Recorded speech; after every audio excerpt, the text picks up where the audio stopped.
रत्नागिरी जिल्ह्यात राष्ट्रवादी काँग्रेसमध्ये आलबेल आहे असं चित्र निर्माण केलं गेलं होतं। मात्र नगरपालिका निवडणुकांमध्ये पक्षाच्या नेतृत्वानं माजी आमदार रमेश कदमांना सर्वाधिकार बहाल केले आणि पक्षातील खतखत बाहेर आली।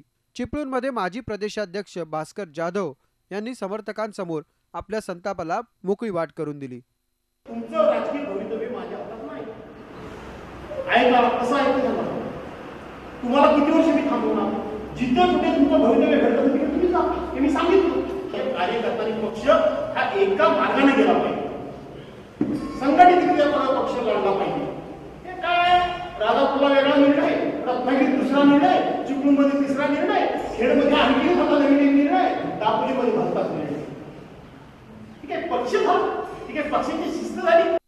जाधव पक्षात आल्यापासून प्रदेशाध्यक्ष सुनील तटकरे, चिपळूणचे माजी आमदार रमेश कदम, रत्नागिरीचे उदय सामंत यांचा गट जाधवांच्या विरोधात कार्यरत राहिला।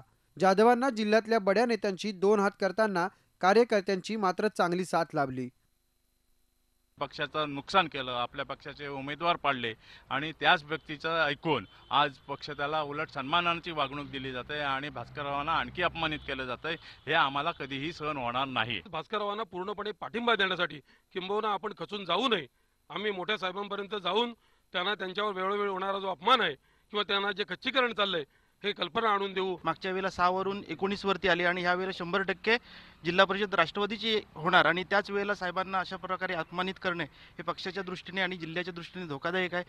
प्रदेशाध्यक्ष तटकरेंनी जाधवांची नाराजी दूर करण्याचा प्रयत्न केला जाईल असं सांगितलं असलं तरी रमेश कदमांनी मात्र जाधवांवर टोप दागली आहे। जाधव खोटं बोलत असल्याचा आरोप करत त्यांनीच जिल्ह्यात पक्षाची वाट लावल्याची टीका कदमांनी केली आहे।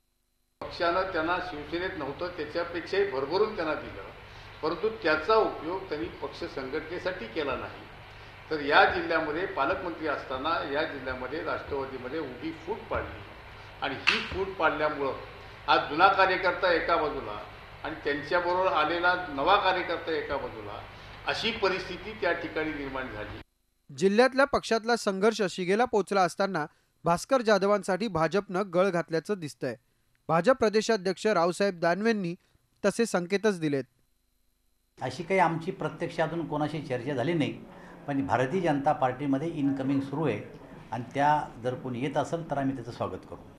रत्नागिरी जिल्ह्यातला हा बडा मासा भाजपच्या गळ्याला लागला तर पक्षाची ताकद वाढणार आहे। मात्र लागोपाठ 2 प्रदेशाध्यक्ष देणाऱ्या कोकणात राष्ट्रवादीला मात्र हा मोठा हादरा असेल। प्रणव पोळेकर, झी मीडिया, रत्नागिरी। झी 24 तास रहा एक पाऊल पुढे।